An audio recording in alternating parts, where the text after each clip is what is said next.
Hi guys, good morning. By the way, may galaw shout out to my guapito. So guys, dahil 2 linggo na kami nakastay sa Cabana Hotel, dito din yun sa Koh Phi Phi Island, nasa gitna lang siya. So guys, lumipat kami dito sa Seaside View dahil mag-extend kami ng ilang araw dahil nagandahan yung inday nyo dito. Sobrang ganda talaga dito and I love Koh Phi Phi Island.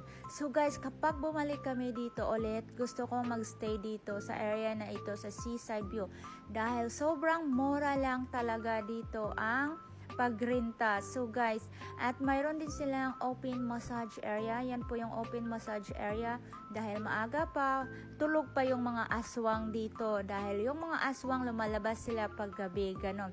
Dahil sa sobrang init dito sa Koh Phi Phi Island, parang nasa oven tayo. So guys, ito na po yung Seaside View. Sobrang ganda, di ba? Kitang-kita mo talaga, sobrang clear at sobrang beautiful talaga ang paligid. O, di ba? Iba lang dito kasi sobrang linis talaga ng ang island na ito. Walang basurang kumakalat dyan sa mga tubig. So, sobrang ganda and sobrang nakaka-relax ng mind.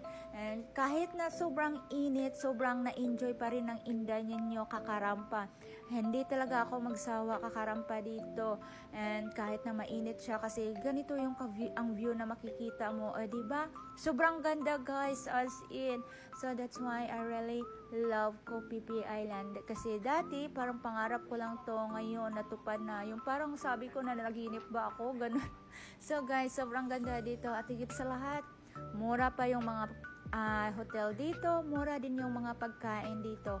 O, diba? Sobrang sulit. Kaya, pag nandito ka, sinusulit ko yung mga oras ko dito. Everyday talaga akong naglakad, nagmasyal, para ma-enjoy ko po yung vacation ko dito.